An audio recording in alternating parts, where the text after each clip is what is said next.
Salut tout le monde, bienvenue au Gasoline Podcast, en direct des Escoumins sur la Côte-Nord, présentement pour un autre tournage de motoneige.tv. D'ailleurs, si vous faites de la motoneige et vous n'êtes jamais venu sur la Côte-Nord, je vous le conseille fortement. Il y a des beaux sentiers, des super belles conditions de sentiers.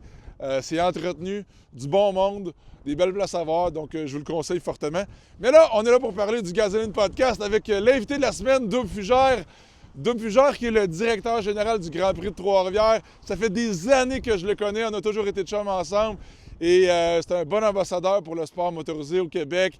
Puis Dom, c'est un gars volubile, c'est un gars de spectacle. Là. Fait qu'il a donné vraiment un bon show dans le podcast. On a parlé évidemment de NASCAR, on a parlé de motocross, de la scène du sport motorisé en général au Québec. Ça a été vraiment agréable. Et j'étais accompagné de mon chum, JF Dumoulin, qui est pilote de NASCAR lui-même. Fait que, pour vrai, c'est à écouter. Ça a été bien le fun de faire ça avec lui. Et d'ailleurs, allez vous abonner à la chaîne YouTube Gasoline Podcast. Vous allez vous assurer de ne pas manquer d'épisodes. Et ça, c'est notre paye à nous autres. Ça fait une grosse différence dans l'algorithme. Et il y a plein d'émissions qui s'en viennent là, sur la chaîne Gasoline Podcast. Du gros contenu. Je vais vous dire ça de même, là, parce que c'est des gros invités. Je veux pas spoiler là, personne, rien, là, mais je vous conseille fortement de vous abonner à la chaîne YouTube Gasoline Podcast. Même chose pour Spotify et Apple Podcast. Et avant de vous laisser, je dois remercier les partenaires qui rendent possible le podcast. Bernier Crépeau, concessionnaire Dodge, Jeep, Chrysler, Fiat à Trois-Rivières. Si vous avez besoin d'un véhicule, appelez chez Bernier Crépeau. Dites-leur que vous avez entendu la pub au Gasoline Podcast. Et aussi motoneige.tv, émission que j'ai le bonheur d'animer sur les ondes de TVA les samedis à 12h30. Là-dessus, assez parlé, bon podcast. On voit la grande visite. Oui. Dominique Fugère.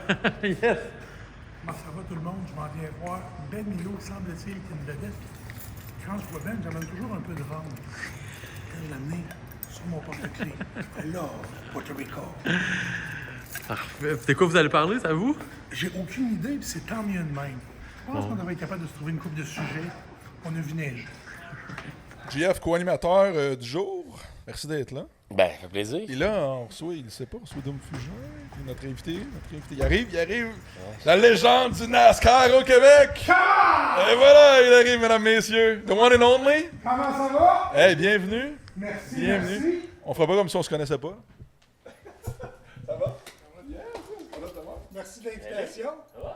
Puis, comme tu le sais, à chaque fois qu'on se voit, tu as toujours le moyen de boire un peu de vente. C'est vrai.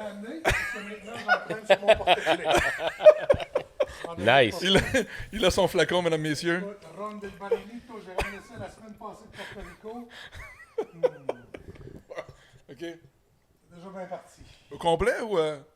Les OK, amis, c'est ça. Je me demandais. les amis, il est fini la pandémie, là. Ah, ça n'existe plus. Oui, mais oui. C'est du rhum. Porto Rico. C'est confirmé. Absolument. Maintenant, on va finir. On t'en a Est-ce laissé un que peu. les gens t'entendent, non? Ça commence sur les chapeaux de roue, mesdames, messieurs. Dom Fugère est entré en studio. Gros podcast aujourd'hui avec Dom, avec Jeff comme co-animateur. Puis, Santé? Ouais, ben santé, absolument. c'est une première pour moi, co-animateur. Ben Normalement, oui. c'est Dom qui Ben, t'es lead. co-animateur, puis c'est moi qui anime. C'est Ouais, jamais c'est ça. Ben. Ben, là, c'est Ben qui est le lead, puis je suis encore co-animateur. Cheers. Et voilà.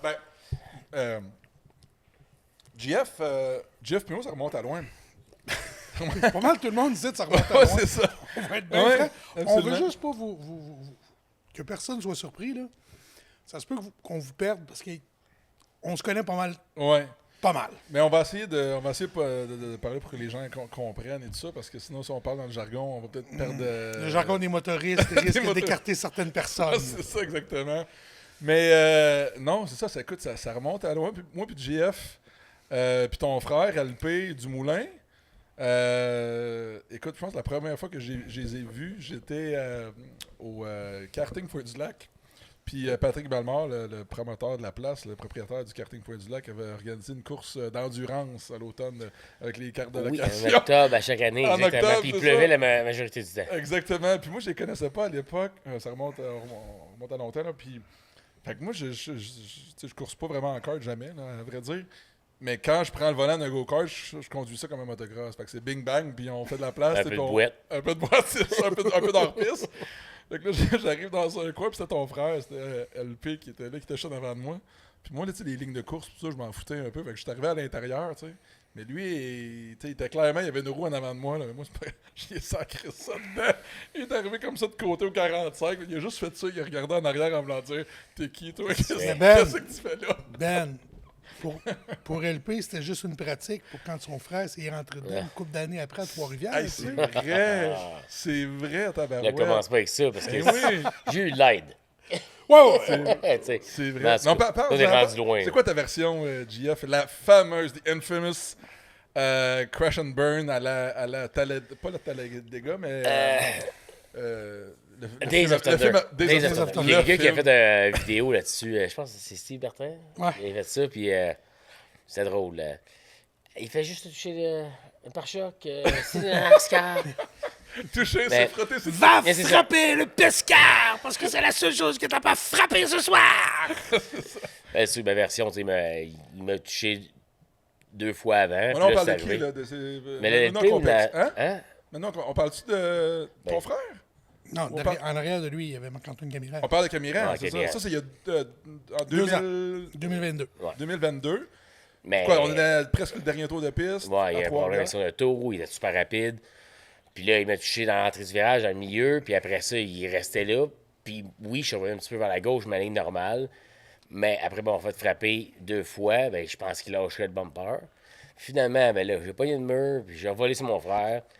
Fait que ça a vraiment mal fini. On aurait pu avoir un podium de la Mauricie. Tu sais, moi, je le vois de façon, lui aussi. Puis, tu sais, en bout de ligne, c'est course. Tout le monde est intense, on lâche pas. Et ça, on perd Jean Guimont, on perd tout le monde, on est proches depuis des années. Tu sais, il y a plein d'affaires qui se passent au travers de tout ça. Tout ce que moi, je veux, c'est continuer à faire des courses. Puis, le Grand Prix il nous a aidés, Marc-Antoine, moi, mon frère, pour être là, faire une carrière de course automobile. Ouais. C'est plate. Comment ça a fini? C'est sûr que j'en veux encore. Puis, tu sais, mais je suis pas là à vouloir le crisser dans le mur. Puis, tu sais, il y a des bons commentateurs autour de lui. Tu sais, Payet est là. Ils ont bâti une équipe. Robin qui est parti chez nous pour aller là. Tu sais, il y a plein d'histoires au travers de tout ça Ouais. depuis le temps. Puis, tu sais, en 96, il avait échappé, il m'avait rentré dedans. Mais c'est des vieilles histoires, on peut en parler plein. Ben oui. Ça fait partie du folklore, j'ai l'impression, Ouais, en NASCAR. Puis à la limite, ça a donné un bon show pour vous autres. Ça a donné un bon show pour On en nous parle autres. encore. Puis écoute, on se disait tantôt, la clip de Quand c'est arrivé a été repris par Éric Gilbert, qui est notre ami à tous ici, qui est le fondateur de motorsport.com, on va se le dire. Il est le président de motorsport.tv. Il a pris la clip, il l'a mis sur leur Instagram. Il y a eu au-delà de 2 millions de vues en 24 heures. Ah ouais, Il y a du monde partout dans le monde qui ont vu GF. j'imagine. Puis ils ont eu un peu de taux le fripe en même temps, mais bon. Son boss, Mike Zoe, qui a acheté Ouais, pour le exact. sport, je l'ai coaché en Bon, Ferrari. exact. Fait que, tu sais, c'est drôle. Tous les liens au travers des courses, nos carrières, au travers de ce qu'on a fait. Ouais. Comme toi aussi, tu sais, partout dans le monde, t'es connu. On a du monde qui Ouais. ils nous reconnaissent. Bon, tu sais, au-delà de. Parce que vous êtes des gars de course automobile, là, au-delà de ça, je pense qu'on est des fans de motorsports en général. Que ce Exact. soit 2 roues, 4 roues, on est des amateurs de C'est course. moi, là. Compétition un peu. Ouais. Les gens l'oublient, puis toi, Ben, t'es au courant. Moi, j'ai commencé, ma passion vient du 2 roues puis du 3 roues. C'est ça, j'allais Un dire. peu comme Arsène, là, tu sais. Avouez, Ah, d'accord dans la vie. Moi aussi. Exactement. Puis c'est pas qu'on n'a pas essayé de se tuer. Là. On a essayé en masse, on n'a pas réussi. Bon. Mais ça vient de là, puis c'est un moteur, ça va plus vite, il y a moyen de mieux faire les choses, puis c'est ça qui nous anime. Puis c'est ça qui nous anime quand on est sur un véhicule, dans un véhicule, au volant, aux commandes d'un véhicule, mais aussi aux commandes de tous nos business, puis notre façon Ouais. de vivre maintenant. C'est, tu sais, Ouais. je parlais de ça avec ma blonde, j'ai dit, je me sens... J'étais allé à Las Vegas, justement, pour négocier une coupe d'affaires, puis je suis pas allé jouer au poker, j'ai peut-être joué une demi-heure, j'ai joué un petit peu au blackjack, puis comme, j'ai plus besoin de ça, parce que ce thrill-là, je le retrouve dans ma vie, dans ma job, tu sais. Ouais. Hey, JF, qu'est-ce que tu penses de ça? Là, je voudrais faire ça, on va passer là, on va faire ça de même. Ouais, c'est- T'as des sensations Exact, qui exact. t'amènent à penser Exact, comment exact. que... Tu sais, d'avoir des... Hier, on a eu un meeting avec les comités organisateurs au Grand Prix. Puis c'était vraiment comme là, je vous montrer un peu comment ça se passe dans ma tête. Puis ils ont tout fait, ah non, pas encore. Mais à la fin de la soirée, tout le monde était allumé. Puis on travaille très, très fort sur ce nouveau week-end de course-là. Après 3-4 Roman Coke, ça va être tout le temps. Ah, d'après moi, non. C'est plus la vision qu'il y a à ce moment-là. Ça, c'est arrivé avant, mais là, il l'a transmis différemment. OK, peu importe. Quand l'idée est arrivée. Mais non, écoute, vous êtes du bon monde, puis moi, Dom, je vais toujours m'en souvenir. Après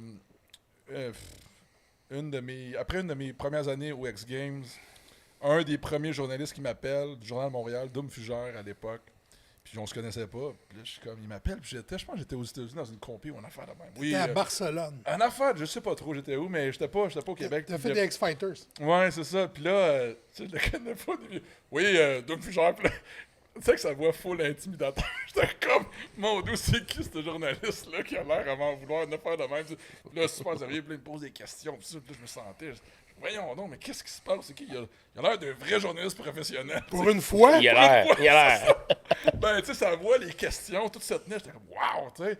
Puis, fait que ça reste là. Puis après ça, l'été d'après, Tabarouette, il vient chez nous au Miloland à Yamacha. C'était la première année qu'on ouvrait ce parc-là. C'était complètement unique à l'époque. Non, j'ai pas sauté. En 2004. Tu m'aurais pas fait sauter.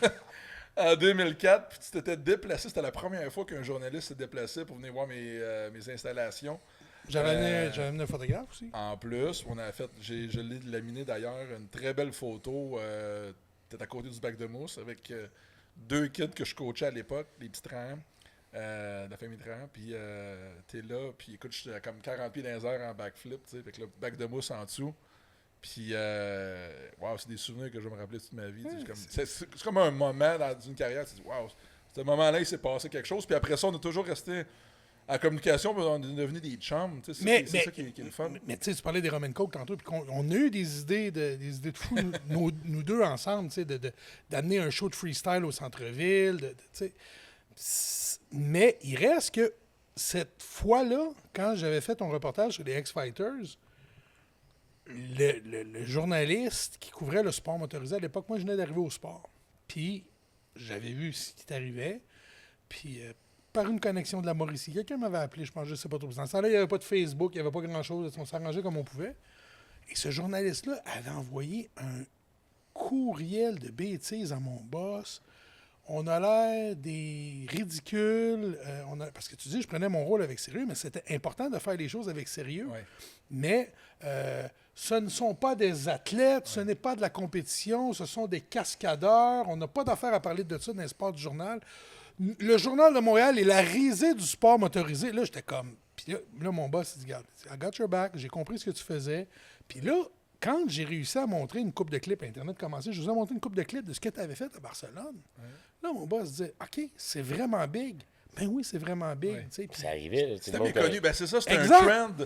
C'était les sports extrêmes à l'époque commençaient à exploser. Puis, cette même année-là, l'hiver suivant, ouais. Je suis allé à Aspen aux X Games. Oui, puis c'était jamais vu. Puis même en arrivant là-bas, pourquoi il y a un journaliste d'un journal qui vient aux X Games? Ben parce qu'il y avait, écoute, Karl Allard était là en motoneige. Il y avait le gars de Free Ski. Écoute, il s'était busté le genou en pratique. Son nom m'échappe, mais il dit « Ah, viens avec moi à l'infirmerie, je ne veux pas être seul. » C'était vraiment comme... On avait la chance d'être proche des athlètes, d'être proche de vous autres. Puis en plus, vous autres, vous êtes des gars du coin. Fait que, puis moi, Jeff, déjà à cette époque-là, tu sais, on parle de quoi, le 2004, 2005, dans ce coin-là? Début 2000, ouais. Ça faisait 20 ans qu'on se connaissait, nous autres. C'est ça. Puis dans le fond, avec tout ça, l'arrivée de Facebook, Instagram, tout ça, puis les sports extrêmes qui ont popé, puis tu sais, tout Doom, t'étais au début de, tu sais, Journal de Montréal qui couvrait tout, Players, mettons, qu'est-ce qu'on a vécu. Ils se déplaçaient puis là, dans le temps. ils se déplaçaient, ils prenaient l'avion, ils venaient nous voir, puis ils parlaient de ce qu'on faisait à l'extérieur. Tu sais, mais moi, ma carrière, qu'est-ce que j'ai fait avant, mettons, dans les années 2000, au début, on n'avait pas Facebook, Instagram, si j'ai gagné au State, il venait pareil, il en parlait dans le journal. Oui. Mais c'était pas Facebook, Instagram. Tu sais, dans le temps, c'est que LP était mon frère. Que Philippe Dumoulin, c'était le frère Jeff. Là, je suis le frère LP. Ouais, c'est ça, OK, je comprends. Je suis rendu le frère LP, 3 championnats de NASCAR. C'est big, c'est cool. On l'a fait ensemble. Ben, moi, j'ai 2 montres, puis lui, il a 3 bagues. C'est ça. Mais tu sais, quand Mike Elton, le monde ne connaisse pas Mike Elton, mais c'est un top NASCAR. Là, À l'époque, c'était le président de NASCAR. Maintenant, il est rendu président du conseil. Fait que, tu sais, on est au banquet, que lui, il traduit en français pour les Québécois, pour l'écouter. On est tous là à Charlotte. Mon frère reçoit sa deuxième bague. Puis Mike Elton, avant de se donner, il dit "Yeah, your brother might have 2 Rolexes, but you have 2 rings and your name at the Hall of Fame." Tu sais, c'est drôle. T'sais, il était au courant de tout. C'est le motorsport, c'est une petite famille. Puis on suit, motocross, auto, rallycross, la compétition motorisée, on aime ça. Mais c'est drôle ce que tu dis, Doom, puis ça m'amène à parler du fait que justement ces sports-là, si on parle des sports extrêmes, c'est que c'était beaucoup vu comme justement des sideshows à l'époque, début des années 2000, c'était vraiment du n'importe quoi, il n'y avait pas vraiment de structure alentour de ça, puis c'est pour ça que les journalistes plus bornés, conservateurs, peu importe comment tu les appelais, pour eux autres, c'était pas du sport, c'était des cascades, mais c'est devenu des sports, c'est devenu des sports aux Olympiques, mais il y avait une façon de l'expliquer, ça. Oui, mais c'est ça. Il y avait une façon de le justifier. La bonne façon. Puis c'est que l'olympisme, c'est Situs, Altius, Fortius. Plus haut, plus fort, plus vite. OK, parfait. Et ces sports-là ne font pas partie de plus haut, plus fort, plus vite. C'est pas comme ça qu'on se mesure. C'est un sport jugé. Puis pour certains puristes, ce ne sont pas des sports aussi qui font partie de ces choses-là, mais les Jeux olympiques, depuis très, très longtemps, se sont sortis de là. Saut à ski, oui, il y a la distance, mais il y a le style. Ouais. Après ça, il y a eu le ski acrobatique. Puis au début du ski acrobatique, c'était un peu comme la même bagarre que vous autres, mais le patinage artistique date de bien avant ça, et ça en est un sport jugé. C'est comme ça qu'il fallait le vendre, par exemple, au patron ou aux autres puristes du sport, c'est de dire, ce qu'ils font, là, c'est du patinage artistique avec un motocross de 250 cc. Ouais. Puis là, il m'explique. Puis là, il dit, oui, mais c'est la machine. Je dis, c'est pas la machine. Je dis, ben, il se promène avec un sac de golf et un set de spring, un set de choc dedans. C'est tout ce qui change. Je dis, on lui donne une moto. Tous les gars ont la même moto. Ils changent un peu quelques réglages. Puis, ils réussissent à impressionner. Puis il reste que la beauté de votre sport, c'est qu'on n'a jamais trouvé la limite. Moi, j'avais une appréhension au début quand je couvrais parce que une fois que quelqu'un trouve, quand le backflip est sorti, là, c'est devenu. C'était comme, that's it. C'est fini, on fait des backflips. Mais honnêtement, c'était rendu un peu plate. Là. Ouais. Parce que tu allais voir la compétition, c'était backflip. Ah, backflip avec la patte dans les airs, backflip avec l'autre patte dans les airs, backflip avec 2 pattes dans les airs. Trouve d'autres choses. Puis ça devenait répétitif. Et là, tu as des innovateurs qui arrivent et qui rajoutent une petite couche, et qui rajoutent une petite couche. Puis quand tu es capable de suivre cette évolution-là, c'est là que ça devient intéressant pour le fan. Ouais. De la même façon qu'en sport automobile, ce qui est le fun, quand tu es un fan assidu, c'est le 10e de seconde. C'est où est-ce que tu vas aller le chercher? C'est-tu au freinage? C'est-tu à l'accélération? C'est-tu en courbe? C'est rarement en ligne droite, mais c'est sûr que c'est le fun, le pied dans le fond, ça fait rêver tout le monde, tu sais. Ouais. Mais quand tu arrives au freinage, la course, c'est la compétition. Exact. C'est le dépassement, gérer tes freins, gérer tout. C'est une autre histoire. Oui, on a une machine, on a une équipe autour de nous qui sont là. Il y a de la stratégie aussi. La stratégie, puis tu sais. C'est le fun quand t'en parles parce que monsieur, madame, tout le monde, ils le savent pas. J'ai comme l'impression qu'ils savent pas qu'il y a une game de stratégie à jouer en NASCAR, qu'il faut t'économiser un petit peu. Puis là, tu veux pour la fin de la course. Puis... Mais c'est pas quelque chose qui est très compliqué à apprendre puis à décoder. Puis si on se donne la peine d'écouter les commentateurs, nous autres, c'est ce qu'on essaie de faire quand on est au réseau des sports ou partout ailleurs, c'est de justement donner juste assez d'informations pour que la personne se fasse sa propre opinion.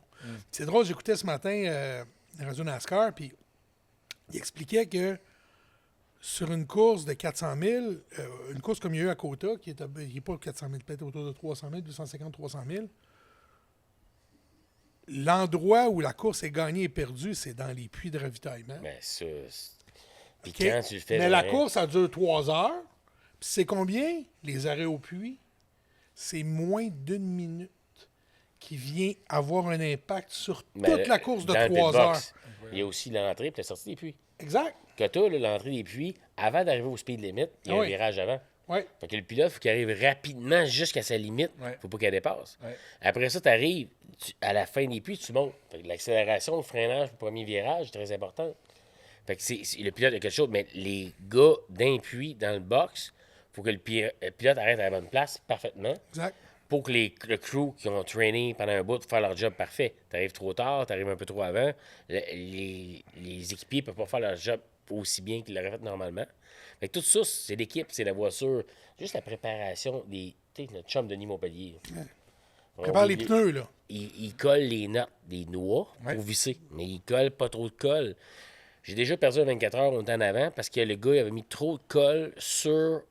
Parce que tu colles la noix sur la roue, Ouais. puis après ça, tu changes. Mais là, Parce que quand à tu chaque la changes, fois, juste pour que les gens comprennent, sur le boulon, fait que sur le stud qui sort, il y a des filets, Ouais. mais il y a un demi à 3/4 de pouce où il n'y a pas de filet pour pouvoir embarquer la roue. Quand tu fais juste changer ta roue, tu changes, puis là, tu visses ta noix. Mais là, il faut que ça aille vite, il faut que les 5 entrent en même temps. Ouais. C'est pour ça qu'on met de la colle. Donc, on réussit à passer là où il n'y a pas de filet. On accote où il y a des filets, puis ça rentre. mais si t'en mets trop, Battez. elle s'accumule. Puis à un moment donné, la roue est venue lousse à cause qu'il y avait trop de colle, fait qu'on n'a pas serré les boulons assez. La colle a fondu, il y a un espace qui s'est fait, perdu à course. On a changé les studs, tu sais, mais c'est toute l'équipe, tout le monde au complet, qu'est-ce qu'ils font leur job pour arriver à une victoire. Fait que c'est toutes ces affaires-là. Oui, le pilote, tu sais, comme ça, ta moto, les chocs, comme il parlait, c'est un ensemble, qu'est-ce que t'aimes, mais c'est comme le gars avec ses skis. Faut qu'il Exact. soit tuné, pareil, la cire, le carving Ouais, qu'il a absolument. besoin, tu sais, c'est un ensemble. C'est quoi, Doom? T'as fait t'as fait le championnat NASCAR complet, je pense, à l'époque du Journal de Montréal. T'as-tu parcouru tous les États-Unis pour Ouais. être là à chaque round, J'ai- presque? Écoute, presque. T'avais-tu un motorisé? Tu faisais Oui, dessus? j'avais motorisé. D'ailleurs, encore merci à Motorisé Leblanc, Jerry Saint-Germain, mon chum, que je le connaissais pas à l'époque. Il a embarqué dans le projet. Wow. Et puis... Alors, raconte-nous ça. C'était quoi l'anecdote qui te revient en tête quand je te parle de la série NASCAR que t'as fait le tour des États-Unis avec ça? Qu'est-ce qui te revient en tête en passant ça? Là? écoute, Les aventures. là. la meilleure anecdote, je te dirais... Elle se compte pas. Non, elle se compte. Écoute, Mais c'est l'année que Denis conduisait pour Patrick. Denis était avec Patrick Carpentier, moi je le suivais. Je Denis. suivais Denis Montpellier, qu'on parlait tantôt. Puis écoute, il est arrivé tellement d'affaires cet été-là. J'étais avec mon père et ma fille. On avait 3 générations de motorisés. Puis je me rappelle, en partant du Kentucky Speedway, mon père était fatigué. Écoute, puis là, puis je l'ai envoyé dans sa chambre. J'étais en train de chauffer le motorisé. Là, je suis pogné, il y a de la brume. Il dit, là, va-t'en dans la chambre, puis crisse-moi à peine. Je veux pas entendre rien. Puis il est allé. Fait que mais écoute, il est arrivé tellement d'affaires. Mes chums, Ridge Dufault, Pat Lagacé sont venus me rejoindre à Indianapolis. Puis là, on a eu un trouble avec la fosse septique du motorisé. J'ai été obligé d'aller fouiller là-dedans. Puis là, il n'y avait plus rien qui marchait. Puis j'étais marabout, pas de bonne humeur. Puis à Indianapolis. Hein? Oui, j'avais des gants. Puis je me suis lavé après. Mais écoute, puis Denis m'a beaucoup aidé, parce qu'un motorisé neuf, c'est un paquet de troubles que tu achètes. Puis c'est pour ça que c'est toujours mieux d'acheter ça usagé, parce que la plupart des petits gremlins sont sortis. Mais là, à cette époque-là, c'était pas le cas. Fait que je me rappelle, les jacks, il y a 2 jacks qui ont descendu. Je suis sur l'autoroute, les jacks descendent juste. Il y a les pins qui retenaient ont cassé. Puis ça a bien tombé. On était à 45 000 de chez le dealer. OK, pour être Pas sûr. du dealer, du T'es manufacturier. sûr que tu les avais pas mis comme il faut? Il était tout correct. C'était un problème, c'est un rappel qu'il y a eu. OK. Mais ça a bien tombé. On était dans le coin de Chicago, puis le manufacturier était à peu près 45 000 de là. J'ai mis des bungee straps, on est allé porter ça, ça a bien été. Mais quand je vous parle de la fosse septique que j'ai dû réparer, puis tout, là, mes chums sont là, puis là, j'en ai plein mon casque. Puis en Indiana, c'est comme dans certains États, contrairement ici au Québec, il y a du fort dans les stations de gaz. Fait qu'il y a un Citgo qui est juste à côté sur Speedway Boulevard, au coin de Speedway. Ah, ben oui, le bord de la rue. Exact. Ben oui. Fait que j'étais allé au Citgo, je me suis pris un big glup de Coke Diet, un 26 onces de rhum, et puis là, j'ai décidé que... Et mon père m'a dit, je pensais pas que t'étais un trimp, mais là, je suis obligé d'avoir un doute. Mais quand tu rentres dans le tunnel à Indy, Oui. c'est pas pire pareil, hein? Hein? Quand tu rentres en motorisé, Ah, ben en oui, dessous. c'est incroyable. ça. Parce que c'est tout du fer par tous les estrades d'Indianapolis, ça, c'est incroyable. C'est incroyable le acier. setup. Puis Hein? t'arrives là, mais C'est le tellement tunnel, énorme. quand tu rentres pareil, là, tu penses pas vraiment que ça va passer. Ça vient dark, puis en motorisé, je pense que tu peux avoir une idée, même avec les 53 pieds. J'ai demandé à mon driver, je dis, comment il l'a vécu. Mais t'arrives là, c'est big. Là. C'est métal partout. Il y a des grosses C'est estrades. tellement gros, Indianapolis. Puis, c'est gros, mais en même temps, la ligne droite est tellement étroite. Tu es assis dessus, puis là, tu te dis, il y a toutes ces estrades-là, ils rentrent 400 000 personnes à Indianapolis. Ben ouais, Et tu es dans le milieu, puis là, tu te dis, ils passent tout à 230 000 à l'heure, 400 km/h. Puis il n'y a pas beaucoup de Pas bien, banking. ces gars-là. Mais non, c'est ça en plus. C'est ça qui arrive. Fait que c'est pour ça que c'est la course légendaire aux États-Unis. Tout le Ça monde fait en- partie. Ben oui. C'est surtout que c'est une piste qui a 125 ans. Là, tu sais. Ouais. Puis c'est quoi 125. les Québécois qui ont couru là en course automobile à Indianapolis? Indianapolis? Écoute, Alex Teliani a signé la pole, Jacques Villeneuve a gagné, Pat Carpentier a fait plusieurs apparitions, même une année, et on parlait de mon père était à l'hôpital, puis Pat m'appelle, il dit « Je m'en vais à Indianapolis, Jay Penske vient de m'appeler, ça va pas bien. » Pardon? Il dit « Oui, tu sais pas comment qualifier le char. » Fait que Pat était chez eux le vendredi, le samedi à Indianapolis. C'est la voiture qui allait pas bien, ça n'a vraiment pas bien été, puis... mais c'est des... Il avait fait un retour, hein, là, je pense, Ouais, Carpentier c'est ça. C'était en pas NASCAR, c'est ça? non, c'est en Indy qu'on parle. En Indy. Mais il a roulé là en NASCAR. Jacques a roulé aussi, a très bien roulé en série Xfinity avec la 32 de Brown Racing à l'époque. Indianapolis, ma piste préférée, de toute façon, c'est pas le gros speedway, c'est IRP. C'est le mot. Hein? Saint-Elmo. Mais ça, c'est différent. Ça, c'est une autre piste. Ça. C'est la piste de décollage pour les bonnes soirées. Avec le cocktail aux crevettes, puis le steak, puis Roger Penske qui passe en arrière. « How are you, young man? » Puis là, qui te tape dans le dos. C'est toujours un bon feeling. Wow, mais ça devait être quelque chose. Puis je veux qu'on revienne de ces sports extrêmes parce que, on t'en parlait tout à l'heure, puis comment que c'était pris un peu comme une farce au début. Pas une farce, c'est juste pris de haut. Ouais, c'est ça exactement. Puis c'est drôle parce que la course automobile est venue jouer là-dedans un peu quand l'arrivée du rallycross, j'ai l'impression, a été intégrée aux X Games en Californie. Après ça, Winter X Games, bon, Pastrana, championnat du monde de rallycross. Explique-nous ça parce que t'as dit Mais là, avec Winter X ces Games, gens-là. Ouais. il n'y a pas eu de rallycross au au Winter Winter X Games, mais il y a eu du rallycross de la série Nitro RX. C'est Nitro RX. À Trois-Rivières, la première course de glace en rallycross en Amérique du Nord, c'était chez nous. Parle-nous-en. Et la seule course de glace 100% électrique, et tout le week-end était à énergie renouvelable, sur la glace, c'est à Trois-Rivières. Ouais. C'est une fierté qu'on doit... Tu sais, on parlait tantôt de toujours trouver des nouvelles façons d'innover. Ouais. Ben, on a eu le championnat du monde de rallycross, la première manche en Amérique du Nord. Ouais. On a eu la course de glace. On a fait l'organisation sportive de la Formule électrique à Montréal. Le bout qui a bien été, c'est notre bout à nous autres. C'est ce que j'aime dire. Là. Mais parce que les pilotes qui étaient là à l'époque, les équipes disent encore que c'est un des plus beaux circuits. C'est notre équipe qui a supervisé le montage. C'est notre équipe de direction de course, Jacques Veilleux, qui était dans la tour de contrôle. Mais oui, c'est un beau mariage entre le sport motorisé puis les sports extrêmes. Mais il reste que le rallycross, c'est un sport qui est quand même assez... C'est un sport qui a 50 ans. Ça date de 1973, un sport qui a été inventé pour la télé, un peu comme le freestyle. Ouais. Mais le beau mariage, puis là où on était capable, nous, de se faire une niche, c'est quand ce sport-là s'est envenu en Amérique du Nord, oui, avec le Global Rallycross, mais c'était plus chaud, un peu plus action, plus extrême, alors que le championnat du monde de rallycross, c'est plus sportif, c'est un peu plus sur la performance, puis c'est ce qu'on voulait amener à Trois-Rivières, parce qu'on avait une tradition de 45 ans d'expertise, puis de réputation, de performance, de sport automobile, axé 100% sur qui va plus vite que l'autre puis qui serait au drapeau à damier en premier. C'est pour ça qu'on était content. Mais chez nous, ce qu'on a amené, que le championnat du monde de rallycross n'avait pas, parce que c'est un sport qui est plus ancien, c'est que on était en pleine ville. Fait que ça donnait... Souvent, les sports extrêmes, on les appelle les sports urbains. Le skate, le BMX, le freestyle, ça se fait en ville. C'est pour ça, d'ailleurs, Ben, tu te rappelles, quand on faisait nos shows au Parc Portuaire, c'était magique pour ça, parce qu'on était en pleine ville. Le monde arrêtait, prendre une petite bière, Dan Milo au-dessus de toi. Je veux dire, c'est comme... C'est unique. Exact. Oh, oui. C'est un Rubado. Ben oui, c'est à Rubado, C'est sur la rue, la rue ça. du fleuve. Fait que le rallycross, nous, on l'a amené en ville. Le sport de glace, on l'a amené en ville. Parce que, par exemple, on pense au rallycross, un autre endroit où c'est dans le milieu du village, mais c'est un village, l'OER, qui a 600 personnes. L'espèce de berceau du rallycross en France. Lydden Hill, c'est dans le milieu d'un champ. Hell, en Norvège, milieu d'un champ. En Suède, le Magic Weekend à Hollis, milieu d'un champ aussi. Hollis, c'est tellement cool. Le mois avant les courses, c'est une piste qui est... Je te dirais, là, le meilleur exemple que je peux te donner, c'est la piste de motocross à Sainte-Geneviève. Où... Mais non, mais c'était quand même une belle piste, au bord de la rivière, descend en bas, monte. Excuse-moi. L'ancienne piste de motocross, ça? Oui, ça fait quelques années. Ben, notre piste de supermoteur est quand même pas pire. Ben, je l'ai pas vu. Où on roule là. Ouais? Colin. Moi, je t'avais. Toi, t'es venu. Je l'ai pas vu.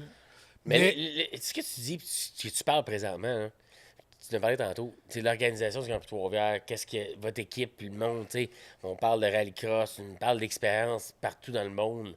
Puis tu dis qu'à Trois-Rivières, tu sais, c'est comme la place la plus proche, le fun. Qu'est-ce que le Grand Prix est, qu'est-ce que toi tu réussis à faire avec ta gang autour de toi, puis amener du monde. C'est ça qui est important. Même la Formule E à Montréal, tu sais, si t'es arrivé avec une équipe qui est bien rodée, qui a une passion de course. 200 personnes à 5 h le matin prenaient l'autobus au parc d'exposition pour venir travailler comme bénévoles. Des signaleurs, des travailleurs de piste, des gens de sécurité, des gens de logistique, des gens de remorques. C'est GP3, c'est exactement, c'était du monde de Trois-Rivières. Ouais, c'est incroyable. Puis on avait 200, on a 1200 qui travaillent avec nous autres. C'est tellement... c'est drôle parce que on dit souvent que les voitures roulent au carburant, à l'essence, des fois à l'électricité, mais que les équipes de course roulent avec de l'argent. Mais nous, notre carburant au Grand Prix, c'est la passion de nos bénévoles. Oui, absolument. Oui. Ça nous permet de faire des choses tellement démultipliées par rapport aux moyens qu'on a. C'est exceptionnel. Hey, je veux que tu nous parles de justement la version hivernale que tu as faite du rallycross, Nitro RX, c'est ça? Ouais. Tu as eu à dealer avec Travis Pastrana, qui était le boss finalement de cette série. C'est le fondateur. C'est le fondateur. Le fondateur, ça roule encore, cette série Ça roule encore, ça s'appelle Nitro Cross. C'est eux que je suis allé voir à Las Vegas. Honnêtement, à Las Vegas, ça m'a un peu scié deux jambes. C'était très, très hot. Ah oui? Ah oui, ils ont fait une super belle piste avec des voitures électriques. Tu sais, ces voitures-là sont fantastiques. Là. C'est 1070 HP, 4 moteurs, un moteur par roue. Il n'y a pas de différentiel, c'est un ordinateur au milieu qui décide pour avoir la meilleure traction partout. Et en plus, ils ont un débattement de 19 pouces, on les fait sauter. Là.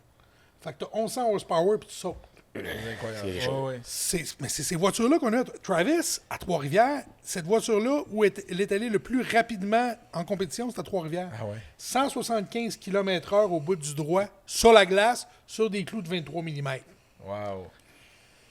Puis c'était comment à Vegas? Là? C'était où, premièrement? Dans un stationnement du casino? Oui, c'était un stationnement en arrière du Planet Hollywood. OK. Puis, c'est entre le Planet Hollywood puis la piste de Formule 1. OK. Puis l'espoir, l'an prochain, on le souhaite, c'est de pouvoir faire ça dans le paddock de F1. Servir des garages de F1.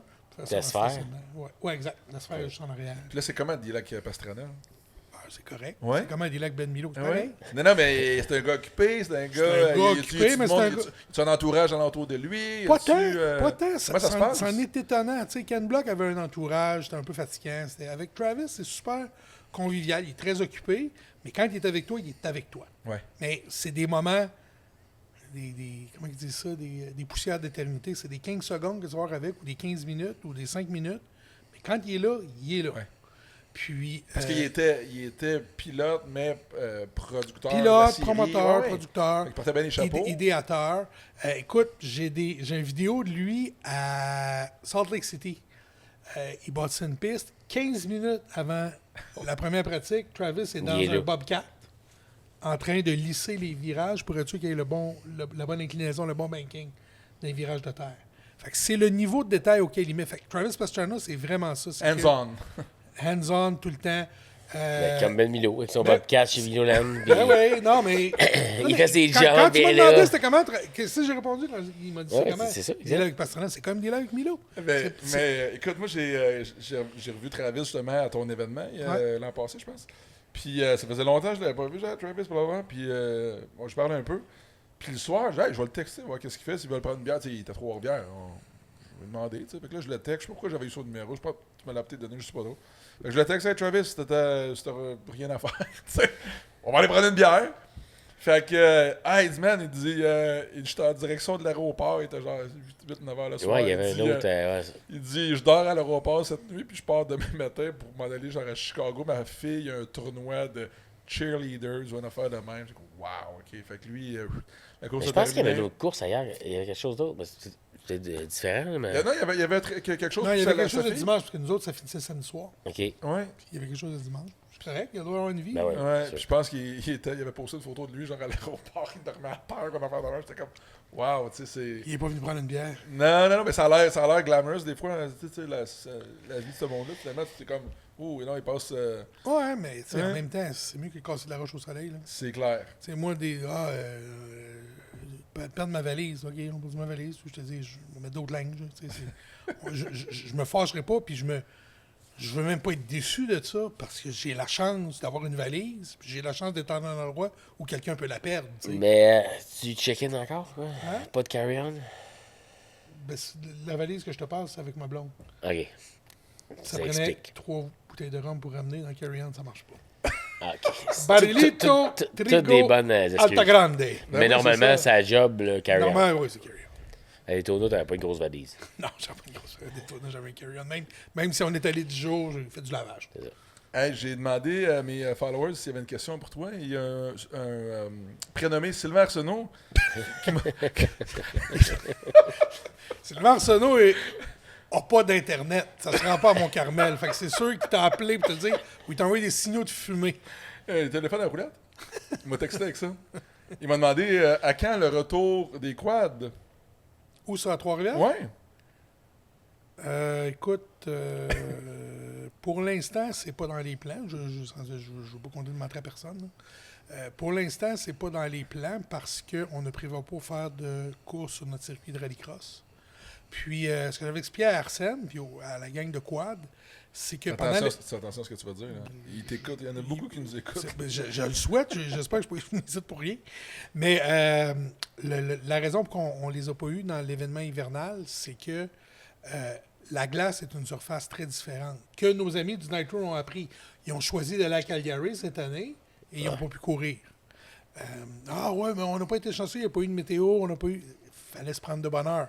Il a fait moins 30 pendant 6 jours de temps dans le temps des Fait fêtes. que C'était le temps promoteur de- là-bas se prenait pas qu'un camion citerne pour arroser la piste. Non, tandis qu'ici, il le faisait. Ouais, c'est ça. Hands-on, qu'on disait tantôt. Exact.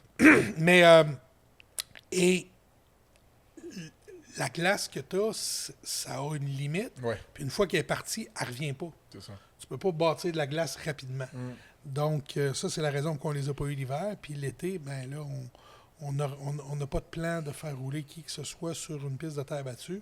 On a des plans dans l'avenir, mais je dirais pas sur un horizon de 12 à 18 mois, ça serait surprenant. Ceci étant dit, je ne sais pas ce qui va se passer à Sainte-Geneviève cet été. On est encore en tergiversation. On avait prévu sauter une édition du Supermotor, mais là, comme il n'y en a pas eu l'hiver, on va peut-être se laisser Fait que tu tenter pourrais quelque inviter chose. Ben qui voit ça. Oui, c'est ça. Absolument. Ben, absolument. Mais je On va faire un podcast en direct de là-bas. Ben, absolument. Ben oui, c'est quelque chose de possible. Et Brigade Web vont se déplacer. C'est pas trop loin, là, c'est 20 minutes. Albert me faisait que oui. Mais parce que je pense à ça, là, le supermoteur aussi est au Grand Prix de Trois-Rivières, bon, le VTT. Championnat nord-américain du supermotor, championnat du monde de rallycross, Oui. championnat nord-américain de rallycross, championnat Nitro RX, qui est un championnat nord-américain aussi. On a le championnat canadien de NASCAR à chaque année, championnat canadien de voiture de tourisme. On a déjà eu des courses, la Trans Am, la Grand Am, et ainsi de suite. Mais pour l'instant, on se concentre sur ce qui fonctionne bien, puis là, on est capable d'avoir des vedettes locales Ben, c'est qui sûr. performent bien. Oui. S'il vient de parler de la Grand Am, moi, j'étais encore aime ça. Puis si je suis là, je t'ai impliqué beaucoup dans plusieurs séries. Puis Ouais. à toutes les fois, le monde me parle de Trois-Rivières. L'année passée, Michelin Pilot allé à Détroit. Puis les gars viennent me dire quand on retourne à Trois-Rivières? Trois-Rivières, on pourrait faire une année TCR, une année GS. Tu sais, les catégories. Oui. Mais le monde aime Trois-Rivières. Ah, C'est- c'est- Puis le meilleur exemple, quand on était là à Indianapolis l'année passée, Ouais. pour la dernière Ah, course, ça, c'est drôle. j'arrive à Indianapolis, puis là, John Doonan, le président de l'IMSA, il dit « Tom, what are you doing here? You bring IMSA de Trois-Rivières. » Je dis « Well, maybe. Well, go in my suite and think about it. » Là, j'étais comme « Hein? » Fait que je me suis ramassé dans la loge du président de l'IMSA, qui est là, puis qui dit « Là, il faut qu'on parle, man. Faut qu'on... Ouais, je comprends, mais je dis, ça coûte cher avoir vos patentes, puis... We'll find a way. No room at the end for now. We'll find a way. OK, John, on va trouver une façon. Mais tu sais, c'est Wow. Est-ce que c'est encore sur 2 week-ends, le Grand Prix de Trois-Rivières? pas encore. Là, c'est sur un week-end et demi. Ben, Là, on a un week-end de confirmé, puis je travaille fort pour avoir le deuxième. OK, donc là, on parle de quelle série? présentement? on a évidemment les grandes vedettes, c'est NASCAR Canada, Oui. avec Jean-François Dumoulin. Après ça, on a le championnat canadien de voitures de sport, SCCC. C'est des grosses voitures. Là-dedans, il y a du GT4, du TCR, des voitures qui valent un quart de million US, des belles machines. On a le championnat Super Production Challenge, beaucoup de pilotes locaux, des voitures qu'on est habitué de voir, des Mini, des Honda Civic, des Mustang, des Camaro. Du monde local, beaucoup C'est du monde de local. Québécois. C'est le fun de voir du monde de chez nous, évidemment. La série de la Coupe Nissan Sentra. GF a travaillé au développement des voitures. Jacques Deshaies est le promoteur de cette série-là. Puis, je dirais c'est la série la plus trifluvienne qu'on a jamais eue. Là. Sylvain Ouellette, c'est du monde. Exact, Sylvain Ouellette. Ben Gagnon avait couru là-dedans, je pense. Oui. Ouais. D'ailleurs, on a un Ouais. projet avec Ben Gagnon là, pour le deuxième week-end. Je peux pas en parler, mais je peux te dire qu'il y a eu un meeting cet après-midi, puis ça s'est super bien passé. Il aime ça, Ben. Ouais. Ah ouais, il est Ben, c'est une merveilleux. passion. On oui. le connaît depuis longtemps, puis oui. à Tremblant, tu sais, il est tout le temps été impliqué. Puis il aime Ben a eu ça. un des crushs les plus spectaculaires Plusieurs en, flips. en touring, je pense. Ouais. Il a fait les Dans le 2 à Tremblant. C'est quadruple backflip de côté. Il voulait faire du rallycross. Ouais, c'est ça. Il y a la Formule 1600 qui est nouvellement trifluvienne avec Jacques Deshaies. Ben, c'était déjà un peu trifluvien avec Marcel Lafontaine, qui est un gars de Victoire, mais qui travaille à Trois-Rivières. On a aussi... qui me manque? Il y a plusieurs séries, là. Ouais. Les légendes modifiées. Ouais, puis. Et évidemment, le défi urbain Chevrolet. Ouais. Ça, là, c'est un de mes... On a parlé des championnats du monde, tout ça, mais d'avoir le défi urbain Chevrolet chez nous, c'est vraiment un de nos accomplissements les plus remarquables parce qu'on a pris des voitures que personne n'imaginait sur l'asphalte.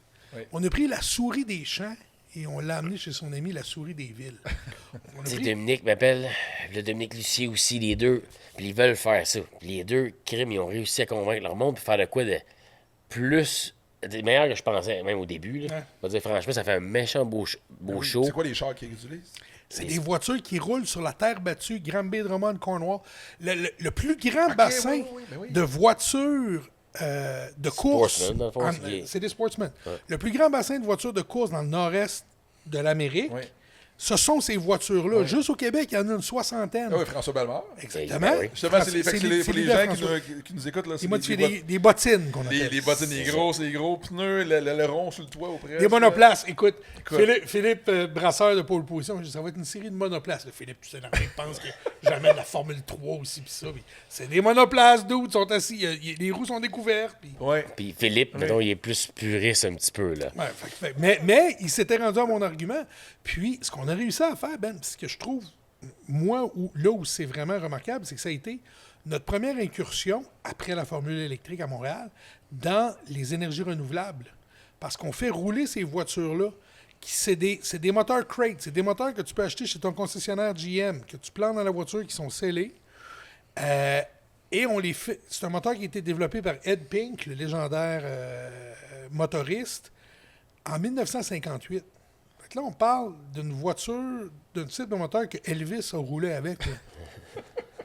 Et ce moteur-là, on le fait rouler avec du carburant synthétique fait par nos amis de chez P1 à Berlin, qu'on fait venir ici à Grand-Frais, mais qu'on veut démontrer la technologie, qui est produit avec de l'hydrogène vert, identique à celui que l'air liquide fait à Bécancour, qu'on mélange avec du carbone capturé dans l'atmosphère.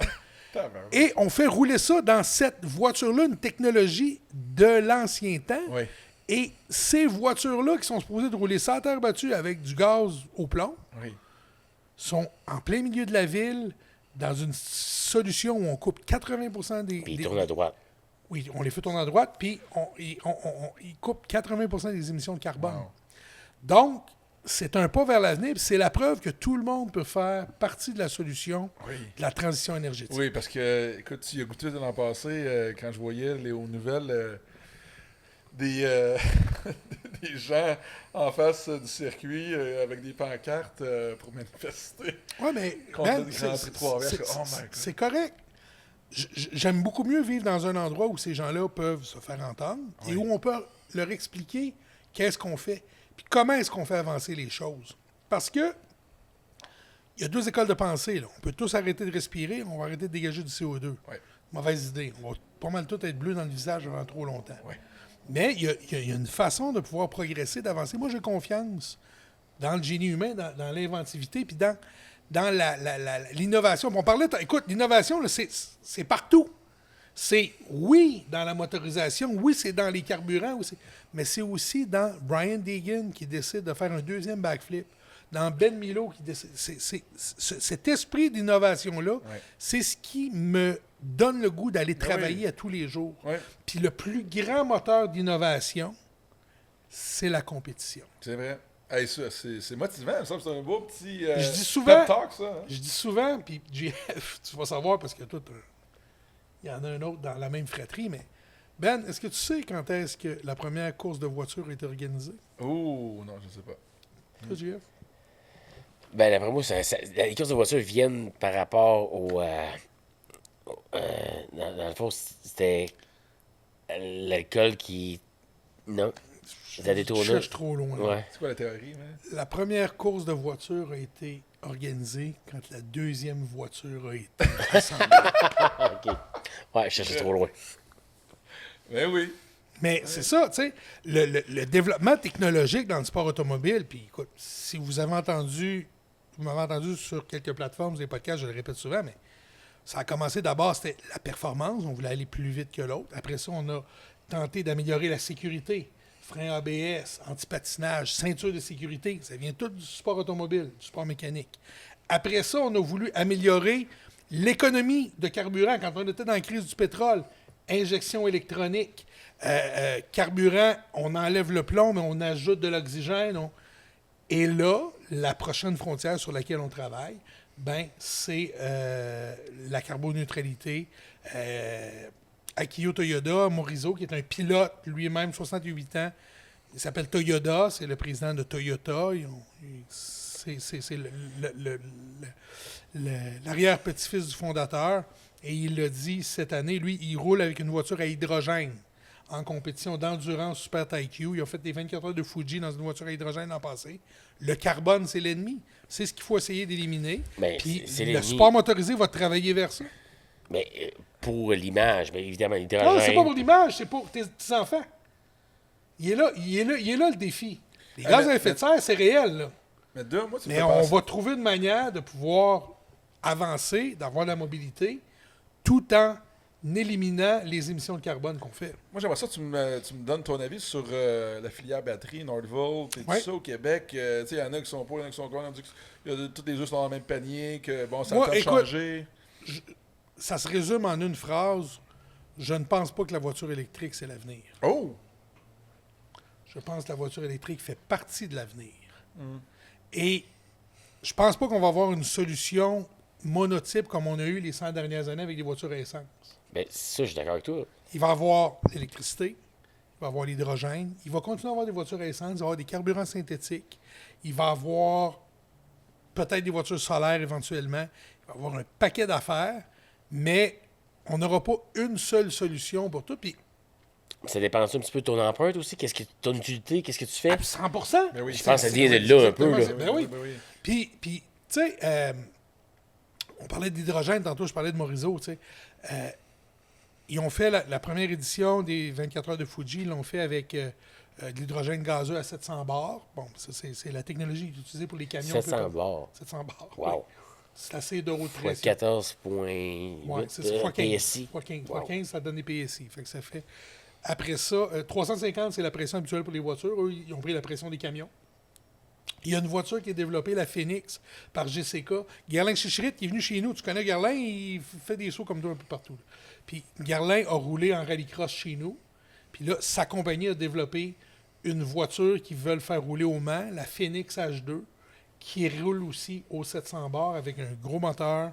Et puis, c'est un moteur qu'on connaît bien ici en Amérique du Nord. Puis c'est là qu'on voit qu'il y a des technologies. Là, je vous parlais tantôt de mes chars modifiés de terre battue qu'on réussit à mettre, faire partie de la transition énergétique. Il faut regarder ça partout. Il faut avoir l'œil pour ça. Puis si on fait ça, on peut faire partie de la solution. Puis je pense que c'est ça qui va nous propulser vers l'avant. L'hydrogène, dans la voiture de monsieur, madame, tout le monde, à 700 bars, pas certain. Mais pour le camion, pour la génératrice, pour l'excavatrice, tu sais, un payloader à l'électricité, pas sûr. Un payloader à hydrogène, il y a des bonnes chances. Hey, c'est pas Bellemare, justement, qui ont Ils eu... sont en train de convertir une bétonnière à l'hydrogène. J'ai vu, non, sur la page Facebook, ils ont posté quelque chose, ils ont leur premier loader électrique, je crois. Ouais. Oui, Volvo, Bill Lop, tous mes amis chez Volvo Construction Equipment travaillent très fort du côté d'électrique, mais on travaille aussi du côté de l'hydrogène. Puis je sais que chez Bellemare, on regarde pour faire une bétonnière, un Redemix à l'hydrogène. Ils regardent pour évoluer puis arriver avec des solutions Exact. comme tu parles. Ouais, Tu sais, l'empreinte, qu'est-ce que tu fais, comment tu réussis à le faire. Qui aurait pensé qu'un podcast commence par 3 gars qui boivent le même flacon de rhum en train de parler d'empreinte écologique? C'est ça. Hey, moi, j'ai une anecdote là-dessus. L'an passé, j'étais en tournage sur la Côte-Nord, dans le coin de Tadoussac, et dans un petit village relais, parce que les villages relais sont partenaires avec l'émission télé Motosport.tv, TVA Sport pour pas les nommer animateurs ici. Et puis, on parle des villages relais. Et dans les villages relais, il y a des bornes de recharge pour les voitures électriques. Et là, il faut que j'arrive là en moto, tu sais, puis on regarde ça, puis je fais comme si, je sais pas trop, j'ai même pas de moto électrique, tu sais, avec là, on prend des images de ça. Et là, il y a une famille qui est dans une Tesla, monsieur, madame, les enfants, la grand-mère en arrière. Et là, c'est des anglophones, et là, ils sont au téléphone, ils essaient de parler à Hydro-Québec parce que la borne ne fonctionne pas. Et là, moi, je sais pas comment ça marche, puis là, ils sont en ligne, ils sont même pas en ligne, ils attendent, je sais pas si c'est une boîte vocale ou quoi. Et là, je regarde sur... le tableau de bord et ça dit 7%. Reste 6 heures de recharge à faire avant que ça soit à peu près 100%. Ils sont sur la Côte-Nord. Je dis, oh my God. Je dis, non, je suis content d'avoir mon véhicule. C'est une autre réalité. Oui. Tu disais tantôt, écoute, tu as eu la meilleure chose. Ça dépend de ton utilisation. Exact. Oui. Si j'étais installé à Sainte-Geneviève, où j'habite, je travaillais à Trois-Rivières tous les jours, C'est que possible. ma blonde n'est pas à Montréal, fantastique! Je me charge chez nous, je me recharge pendant la journée que je travaille, que je fais mes petits jours. Mais c'est pas ça ma vie. Ça fonctionne pas pour moi. Mais une voiture à hydrogène qui prend 15 secondes à remplir, là, tu commences à jaser. Tu sais. Mais ça arrive, on est consommateur, puis aussi on est géré un petit peu. Fait que l'électrique est arrivé dans une direction partout dans le monde. On l'a suivi parce qu'on pense sauver la planète. Tu sais, moi, j'ai vu du monde en Tesla qui se trouvait cool. Ils sont venus faire du lapping à Tremblant. Le gars, il arrive avec son casque. Hey, t'as un beau casque. Ah oui, je viens d'acheter sur Amazon. Ah, nice. Ben, je vais le retourner après. Le gars s'achète un casque neuf, il vient faire du lapping, puis il le retourne sur Amazon. Après, ça fait. Tu sais, tu prends un Tesla. Tu vas demander qu'est-ce qu'on consomme, qu'est-ce qu'on fait. Puis, comme l'usage, il y en a qui c'est parfait l'électrique. Un PHEV, Mitsubishi, comme mon frère, il a, venir à la shop à partir. Il y a plein de choses qui sont tout le temps bien utiles. C'est vraiment une question d'usage. Puis comme je te disais tantôt, le pétrole nous a amenés jusque-là. Puis c'est drôle. Écoute, j'ai eu une bonne conversation avec les gars de VP Fuels à San Antonio. Je suis allé les visiter. Puis je voulais justement qu'on parle des carburants synthétiques. Puis les gars me disaient, tu sais, le gars avait une phrase extraordinaire. J'aime ça aussi, les soundbites, comme on a vu tantôt, mais le gars avait une phrase extraordinaire. Il dit, on parlait du carburant synthétique. Puis c'était dur de mettre autant d'énergie, de joules d'énergie dans un litre de carburant synthétique ou dans un litre d'alcool que dans un litre d'essence pétrolière. Puis il dit, Mère Nature fait vraiment bien les choses, c'est dur de faire mieux qu'elle, tu sais. Puis quand on y pense, c'est vrai que du pétrole, oui, c'est naturel, ça provient de la terre, on le raffine un peu puis on s'en sert. Le seul souci, c'est que ça laisse une grande empreinte, il faut essayer de réduire cette empreinte-là, mais est-ce que le pétrole est mort? Je pense pas. Est-ce que le diesel est mort? Je pense pas. Mais tu sais, regarde, le meilleur exemple, c'est le montage au Grand Prix de Trois-Rivières. On utilisait du diesel. On a réussi à couper 33 tonnes d'émissions de CO2 en switchant au biodiesel, qui est fabriqué à Saint-Jean-sur-Richelieu, qui est pas très loin, qui est une nouvelle saison. Ah, lève-là, justement, Bellemare. Ouais, il y a une petite vidéo, petite publicité qui joue, mais ça, c'est une entrevue qu'ils ont de Radio-Canada. Donc, ils sont rendus chez Bellemare pour parler justement du nouveau loader électrique. Ça lag un petit peu, peu importe, mais l'odeur vert flash. Donc, il innove. Non, mais c'est très, très bon. Je pense C'est toutes ces étapes-là qui comptent. Ouais. Faut juste essayer de faire notre part là-dedans. Puis je pense qu'à la gang, on est capable. Ouais.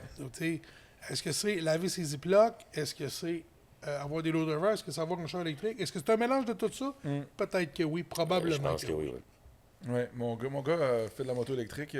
Il a connu la moto à gaz à cause des gars à GF, justement, l'an passé, avec le PW puis 50cc.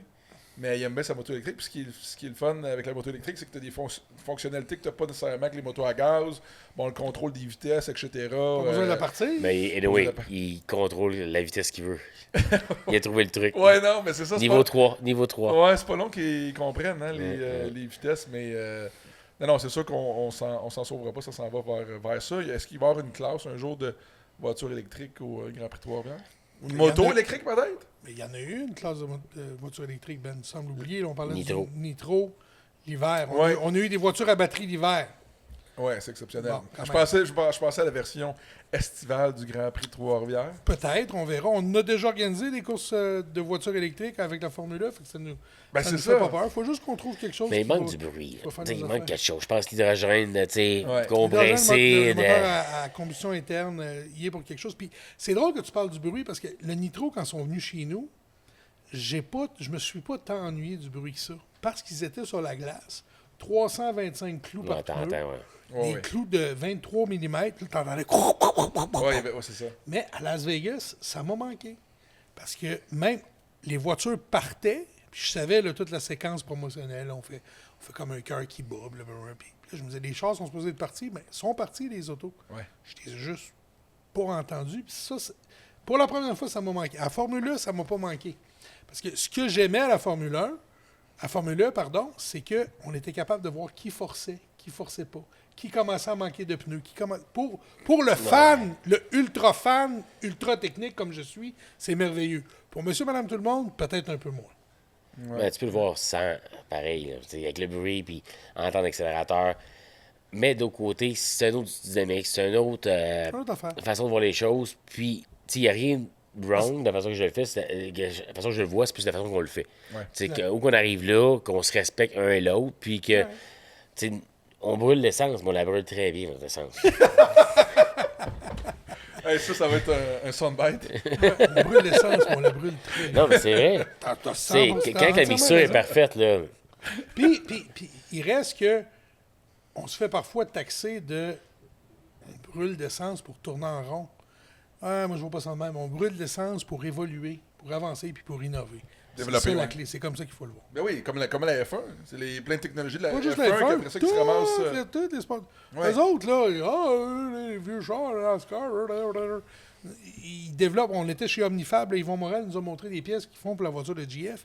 Ils essaient d'aller chercher chaque petit avantage. Tu sais, que ce soit chez Dumoulin Compétition, chez Camiran Développement, c'est toujours, on va chercher chaque petit avantage. Tu sais, c'est J'imagine. toujours la Ben oui, même ben chose. oui, ben oui. Parlons commanditaire, GF, parce que tu es là-dedans. Puis Doom, notre ami Doom aussi, trempe pas mal là-dedans.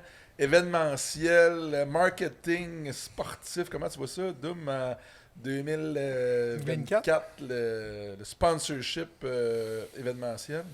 J'imagine qu'il y a des challenges, il y a des embûches. Il y a toujours des défis et c'est toujours de réussir. C'est un peu de...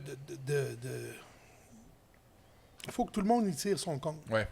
Il faut que le promoteur y tire son compte, il faut que l'athlète y tire son compte, il faut que le spectateur y tire son compte. Puis on le dit souvent, ça commence par là parce que c'est les dollars, les euros, les yens que le spectateur peut dépenser qui vont être les dollars, les euros et les yens que les entreprises vont investir. Puis les entreprises, ils trouvent leur compte quand le fan est content. Puis souvent, c'est drôle parce qu'on dit ça souvent, puis nous, GF, on a cette conversation-là tout le temps. À la base, là, moi, je suis un fan de course. Ouais. Ce que j'aime, là, c'est aller aux courses, masser dans les estrades. Oh, t'es d'accord au job le vert, là. J'étais allé à Daytona 24 heures. Ce qui m'a rendu le plus heureux, c'est de m'asseoir à la sortie des puits, de regarder les voitures passer. Puis c'est comme... Et quand je fais ça, je m'assure en tant que promoteur que j'ai la sensibilité de ce que le fan de course veut voir, veut entendre, veut ressentir. Puis une fois qu'on réussit à faire ça, bien, on est capable de transmettre ça puis d'aller chercher. C'est toujours la même recette à la fin de la journée. Là. Ouais. Mais là où il faut trouver un équilibre, c'est entre l'attention span, la durée de l'attention qu'on est capable d'aller chercher chez les gens, qui peut paraître très, très courte, mais qui peut être très, très longue. Puis, je m'explique. On dit toujours, le monde, ils ont 15 secondes d'attention span. Ils regardent juste des vidéos de 15 secondes. C'est vrai, mais ils peuvent en regarder pendant 2 heures, par exemple. Un coup que tu as capté leur attention, quand ils se mettent à flipper, là. Ouais. Donc, il faut s'assurer de toujours nourrir cette bébite-là, puis de s'assurer que les gens vivent une expérience, font partie de quelque chose de plus grand qu'eux, puis on veut toujours leur montrer, comme disait Bill France, le fondateur de NASCAR, des gens ordinaires qui font des choses extraordinaires. Oui, absolument, absolument. C'est Dom, il parle de comme fan de course qui était là, puis il regarde la course, puis mais il arrive aux courses, puis il regarde, hey, as-tu vu ça, il voit tous les détails, qu'est-ce que les autres séries font, puis hey, Jeff, regarde, ils ont mis ça de même, puis ils font ça. Fait il est tout le temps en train d'analyser comment on peut faire quelque chose de mieux. Son produit, C'est comme un magicien, là. Tu sais, quand t'es magicien un peu, tu vois toujours les fils, là, quand les magiciens font des trucs. Là. C'est ça pareil. Je suis pas magicien, les fils, je vois pas. Ah, ouais. Mais ça serait quoi les conseils que tu aurais à donner pour les jeunes qui nous écoutent aujourd'hui, là, puis qui, tu sais, je pense à des kids qui courent présentement aux États-Unis, Saint-Cyr, en motocross, fait le championnat américain du supercross, là, puis tu sais...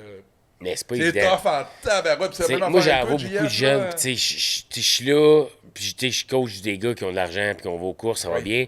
Mais il y a des gens qui m'appellent des fois, puis... Tu sais, c'est comment tu vas t'impliquer. Comment tu vas... Tu peux pas juste être bon. Faut que tu sois capable d'être là, que tu travailles, tu t'entraînes, que tu fasses à start avec les simulateurs, mais aussi faire des événements, attirer du monde à voir qu'est-ce que tu fais.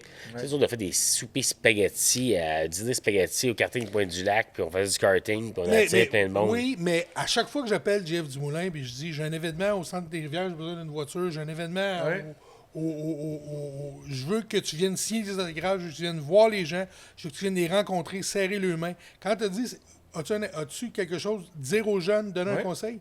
Le seul conseil que je peux leur donner, c'est regarder des gars comme Jeff Dumoulin. Oui, c'est vrai. Puis regarde comment JF travaille. Ils sont partout. Sont partout, mais sont surtout accessibles. Puis ils réussissent à transmettre ce que je disais tout à l'heure.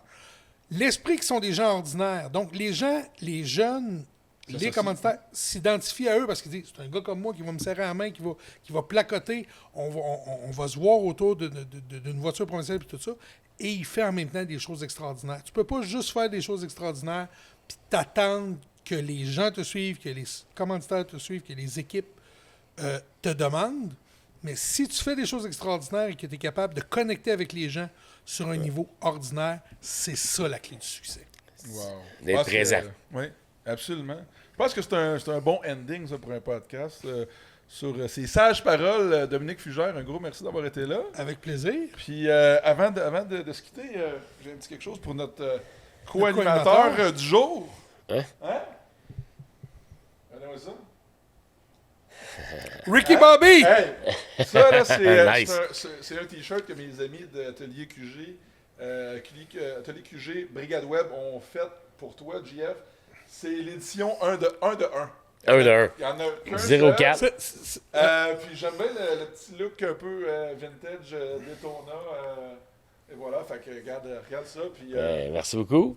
un petit présent. Ben, écoute, c'est la gang de Brigade Web qu'il faut que tu remercies. Merci les boys. Vraiment beau. Ça, c'est un large, par exemple. Ouais, c'est correct, c'est C'est chiant, mais c'est légal. Non, c'est très légal. Mais écoute, JF, un gros merci d'avoir été là, on s'est amusé. Puis on va reprendre ça, ces podcasts-là, on s'amuse, puis on va inviter d'autres mondes. Puis et voilà, donc on pourrait continuer des heures, mais là On va reprendre ça. On va inviter d'autres mondes. C'est fin, Ben par exemple, ouais. pour ceux qui sont invités là. Non, mais on fait un melting pot cette année. On a des co-animateurs, puis tout ça. Puis t'es un vieux de la vieille, puis t'es quasiment là à chaque édition, chaque année, chaque saison. T'es là, fait que voilà. Comme Arsène, Ouais, mon idole. C'est ça, toujours là.